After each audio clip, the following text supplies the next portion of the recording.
അല്ലേ എന്താ നടന്ന് താഴൊക്കെ ഇറങ്ങി വരാ എന്താ പറയുന്നേ അപ്പൊ അപ്പൊ ഇന്ന് ഡിസ്ചാർജ് പറഞ്ഞിട്ടുണ്ട് കേട്ടാ 5 മണിക്ക് പിന്നെ മോനെ ഡിസ്ചാർജ് ചെയ്യും. മിന്നുവിന് ഓൾറെഡി ഡിസ്ചാർജ് ആക്കിയോണ്ട് അല്ലേ?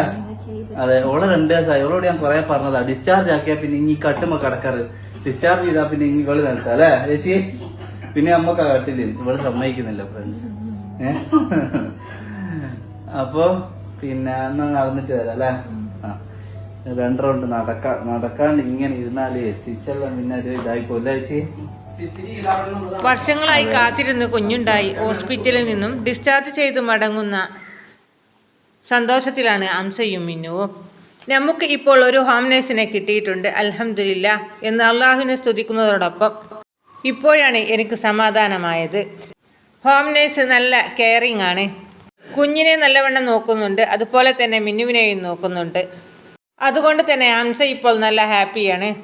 മിന്നുവിന് സിസേറിയൻ ആണല്ലോ, അവളുടെ പെയിനൊക്കെ ഒന്ന് കുറഞ്ഞിട്ട് കുറച്ച് ദിവസങ്ങളൊക്കെ ആയിട്ട് വേണം വീട്ടിലേക്ക് പോകുവാൻ എന്നൊക്കെയാണ് താരം ഹോസ്പിറ്റലിൽ നിന്നും ഡിസ്ചാർജ് ആക്കുമ്പോൾ താരം പങ്കുവച്ചത്. മിന്നുവിനെ 2 ദിവസം മുമ്പ് ഡിസ്ചാർജ് ചെയ്തിരുന്നു, പക്ഷേ കുഞ്ഞിനെ 6 ദിവസമായിട്ടും ഡിസ്ചാർജ് ചെയ്തിരുന്നില്ല. ഇന്ന് കുഴപ്പമൊന്നുമില്ലെങ്കിൽ ബേബീനെ ഡിസ്ചാർജ് ചെയ്യും എന്ന് പറഞ്ഞുകൊണ്ടാണ് ആരാധകർക്ക് മുന്നിൽ അംസ വീഡിയോ പങ്കുവച്ചത്.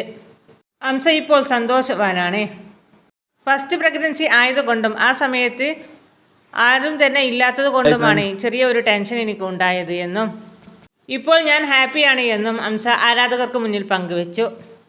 ഇനിയും അവർക്ക് അവരുടെ ജീവിതത്തിൽ കുഞ്ഞിനെയും മിന്നുവിനും അംസയ്ക്കും നല്ല സന്തോഷമുള്ള ആഫിയത്തുള്ള ദീർഘായുസ് ഉണ്ടാവട്ടെ എന്ന് പ്രാർത്ഥിക്കുന്നു. തുടർന്നും മിന്നുവിനും കുഞ്ഞുവിനും അംസയ്ക്കും സന്തോഷമുള്ള ഒരു ജീവിതം ഉണ്ടാവട്ടെ എന്ന് പ്രാർത്ഥിക്കുന്നു. ഇന്നത്തെ ലൈക്കും ഷെയറും മിന്നുവിനും കുഞ്ഞിനുമായിരിക്കട്ടെ. ഈ വീഡിയോ നിങ്ങൾക്ക് ഇഷ്ടമായാൽ നിങ്ങൾ ലൈക്ക് ചെയ്യുക, ഷെയർ ചെയ്യുക, സബ്സ്ക്രൈബ് ചെയ്യുക. ഹായ്, ഇനി അടുത്ത വീഡിയോയുമായി വീണ്ടും കാണുന്നവർ വരെ ബായ്.